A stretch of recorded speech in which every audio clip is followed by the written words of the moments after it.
Muito bem, pessoal. Neste vídeo vou comentar com vocês as questões aplicadas na prova de legislação pela Banca Legale Concursos, no concurso da Prefeitura de Maquiné, que teve as provas aplicadas no dia 1º de junho, agora de 2024. Eu recebi algumas provas de nível médio e algumas de nível superior. Pelas provas que eu recebi, eu percebi que as questões de nível médio eram iguais de um cargo para outro e para os cargos de nível superior também as questões eram iguais entre um cargo e outro. Então, este vídeo que eu vou gravar agora é com base na prova para os cargos de nível médio. Eu também vou gravar um outro vídeo para a prova dos cargos de nível superior, porque as questões foram diferentes. Pessoal, a prova foi constituída por 10 questões, abrangendo a Lei Orgânica e o Estatuto dos Servidores. Vamos começar com a questão 21, que é a primeira questão de legislação, uma questão fácil que vocês não podem errar em prova. Alunos meus tenho certeza que não erraram, né? Pessoal, aqui a banca perguntou na questão 21, quais são os requisitos para ser vereador? Esses requisitos, eles estão no artigo 16, parágrafo 1º. A gente viu em aula, lembram? Para ser vereador, tem que ser brasileiro, alfabetizado, ter idade mínima de 18 anos, estar no pleno exercício dos direitos políticos, alistado eleitoralmente, domicílio eleitoral e filiação partidária. A banca perguntou qual desses requisitos está incorreto. Então a banca queria que tu encontrasse o erro. Pleno exercício dos direitos políticos, está certo, é um dos requisitos. Idade mínima de 21 anos, está errado, né, pessoal? A idade mínima para ser vereador é de 18 anos. Para ser prefeito, que a idade mínima é de 21 anos. Então a letra B é a incorreta, já que a cidade está errada. Domicílio eleitoral no município e filiação partidária estão corretas, né? Então aqui, pessoal, na questão 21, a letra A, C e D estão corretas, a B é a única incorreta. Foi o gabarito indicado pela banca. Por isso, nessa questão, não vejo como apresentar recurso. Foi uma questão elaborada bem de acordo com o que dispõe o artigo 16, parágrafo 1º da Lei Orgânica. Para quem fez o nosso simulado para esse concurso, essa questão estava no nosso simulado. Claro que não igual, mas parecida, né? Eu perguntei para vocês na questão do simulado qual que não era uma condição de elegibilidade e a resposta era justamente a mesma. A idade mínima de 21 anos, quer dizer, essa pegadinha que a banca fez aqui na prova, na questão, eu fiz também no simulado. E quem estudou com o nosso simulado certamente lembrou dessa pegadinha e acertou a questão, né? Então é isso, pessoal. Essa foi a primeira questão aqui para os cargos de nível médio. A questão 22 desta prova, segunda questão sobre a lei orgânica, ela pergunta sobre competências do município. Ela começa dizendo que instituir e arrecadar tributos é uma das competências do município, e além dessa tem outras. E ela quer que tu marque qual que está incorreta, qual que está errada das outras. Bom, as competências do município estão no artigo 11. E a letra A, a letra B e a letra D trouxeram competências que estão no artigo 11, inciso 2, inciso 8 e o inciso 15. A única que está errada nessa questão é a letra C. Porque ali na letra C eles colocaram assim, desapropriar por necessidade ou utilidade pública, interesse social ou interesse privado. E aqui está errado, pessoal, porque a prefeitura não pode fazer uma desapropriação para atender o interesse privado. O que justifica uma desapropriação é atender o interesse público. E é isso que consta lá no inciso 10 do artigo 11, né? É uma competência do município desapropriar por necessidade ou utilidade pública ou interesse social. Então, pessoal, nessa questão, a letra C está incorreta. Ali não fala e nem poderia falar em interesse privado, né? Então é isso, questão 22, a letra C era a única incorreta, as outras estão todas certas, né? Então também não vejo como recorrer nesta questão. Questão 23, são situações consideradas vedações ao município. Outra questão que é bem habitual da banca, inclusive eu falei, né, no nosso curso preparatório e no nosso simulado, que a banca adora perguntar essas proibições, essas vedações. Essas vedações estão no artigo 14 da lei. E aqui na questão tem duas vedações e a banca pergunta quais estão corretas. Aquilo que é vedado é aquilo que é proibido ao município, né? Vamos ver. Instituir ou aumentar tributo da forma prevista em lei. Pessoal, instituir ou aumentar tributo não é proibido ao município. O que é proibido é instituir ou aumentar tributo sem que a lei estabeleça. Por lei pode criar tributo, não pode fazer sem lei. Então, como falou que faz na forma prevista em lei, essa primeira questão não é uma vedação. Então está errada. A vedação é instituir ou aumentar tributo sem lei. Por lei pode instituir ou aumentar. E a segunda, manter a publicidade de campanhas de órgãos públicos que não tenha caráter educativo ou informativo. Isso é proibido, pessoal. Inclusive, a gente tem lá, né, no artigo 14, inciso 1, que é vedado, é proibido ao município manter a publicidade de atos, programas, obras, serviços e campanhas que não tenham caráter educativo, informativo ou de orientação social. Então, pessoal, nessa questão aqui, apenas a 2 está correta. A letra C é o nosso gabarito. Pessoal, aqui a gente até poderia questionar essa questão porque ela está incompleta, né? Porque o que diz lá no artigo 14, inciso 1, é que é vedado ao município manter a publicidade de atos, programas, obras, serviços e campanhas que não tenham caráter educativo, informativo ou de orientação social. Então, só pode ter uma publicidade que seja educativa, informativa ou de orientação social, sendo proibido manter uma publicidade que não tenha caráter educativo, informativo ou de orientação social. Pessoal, como ficou incompleta, dá para questionar essa questão, dizendo que também poderia ser uma resposta à letra D. Então, quem errou a questão e quiser apresentar um recurso, é possível recorrer afirmando justamente que está incompleto o inciso 2 e por isso também poderia levar o candidato à dúvida, né? Por isso o mais certo aqui seria a banca anular a questão, já que ela não está suficientemente clara. Isso então a questão 23.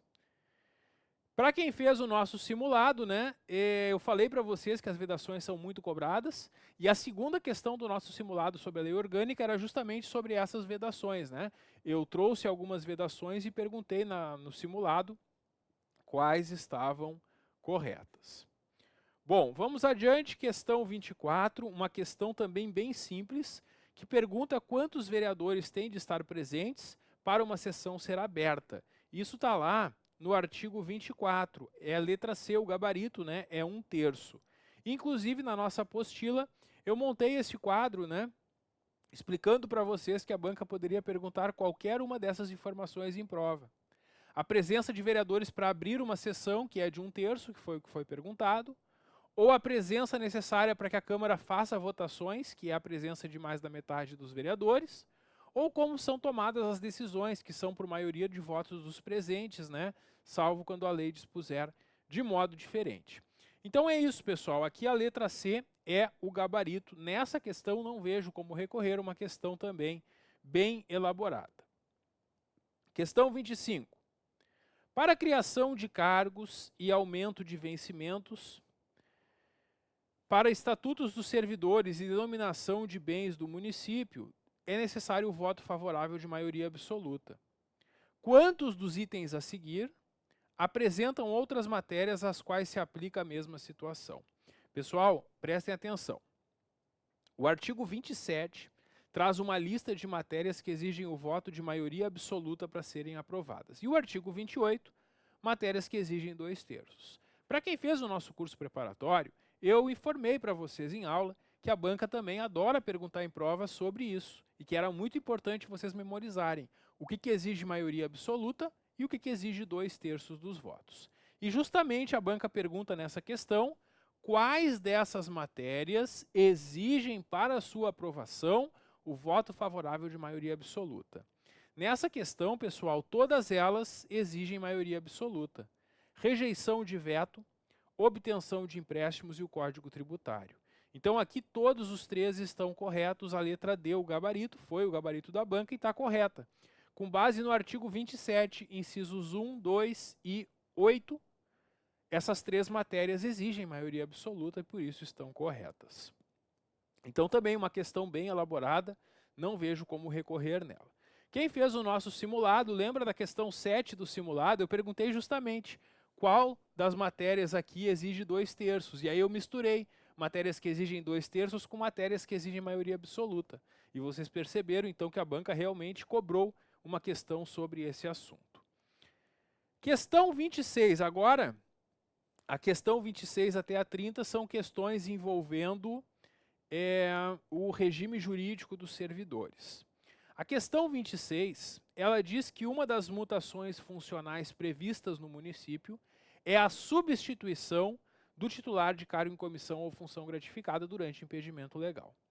Desconsiderando a hipótese de designação feita caso a caso, a relação de substitutos para o ano todo deve ser organizada e publicada em qual dos seguintes meses? A resposta da banca foi a letra B, o mês de janeiro. Lá no artigo 39, parágrafo 1º, consta que poderá ser organizada e publicada no mês de janeiro a relação de substitutos para o ano todo.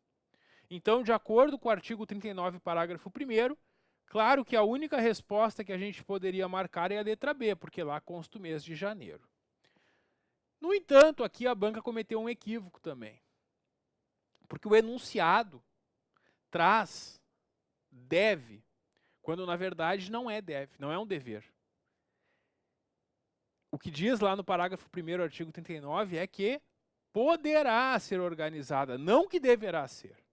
Por isso, tem um equívoco aqui no enunciado e até se poderia recorrer também questionando isso, que a lei não fala em dever publicar, a lei fala que pode ser publicada. E o pode dá a ideia de uma faculdade, de uma opção, enquanto que o deve dá uma ideia de uma obrigação. Por isso, o enunciado aqui não está muito correto, né? E se alguém quiser questionar essa questão, esse até é um argumento que pode ser utilizado. Questão 27. Essa questão ela envolve a situação de um servidor que está em estágio probatório e comete uma falta disciplinar. Se o servidor ainda em estágio probatório comete uma falta disciplinar, assim como os servidores já estáveis, ele vai responder uma sindicância ou um processo administrativo disciplinar. E pode, nesses casos, sofrer uma penalidade administrativa. A banca pediu para afirmar, né, quantos dos itens a seguir poderiam ser colocados ali na frase. E apenas 2 deles, né, a sindicância ou o PAD. A lei não fala em processo judicial. Então aqui, pessoal, apenas 2 deles, né, a letra C é o nosso gabarito, de acordo com o artigo 22, que traz essa regra informando que pode ser por sindicância ou por processo administrativo disciplinar. Vejam que o artigo 22 não fala em processo judicial e nem caberia, né? Então é isso aqui na questão 27, a letra C, o gabarito, nessa também não vejo como questionar, não vejo como recorrer nesta questão. Questão 28. Tem-se que a função de confiança ser exercida exclusivamente por servidor efetivo, pode ocorrer sob a forma de função gratificada. Lembra que eu falei para vocês na aula? Um servidor concursado pode ter lá um vencimento, por exemplo, de R$3.000, ser designado para uma função gratificada, por exemplo, de R$2.000, e aí ele vai receber 5.000 por mês, né? Porque quando um servidor assume uma FG, ele continua recebendo o valor do seu cargo, mais o valor da função. E isso, né, está lá no artigo 47, que diz que o valor da função gratificada será recebido cumulativamente com o vencimento do cargo. Então, o gabarito da banca é a letra D e é a única resposta correta. Todas as outras estão erradas. Essa é a única que está de acordo com a lei, né? Então, a letra D, o gabarito na questão 28. Questão também bem elaborada, não vejo como recorrer nessa questão. Questão 29, uma questão sobre a gratificação natalina, também conhecido como 13º. Isso aqui também eu lembro que eu falei em aula com vocês, que o servidor recebe o 13º, que é uma remuneração a mais no final do ano. No teu primeiro ano no município, se tu não for nomeado no mês de janeiro, o teu primeiro 13º vai ser proporcional aos meses trabalhados. E aí eu expliquei para vocês que além dos meses, né, a fração igual ou superior a 15 dias conta como mês para fins de 13º.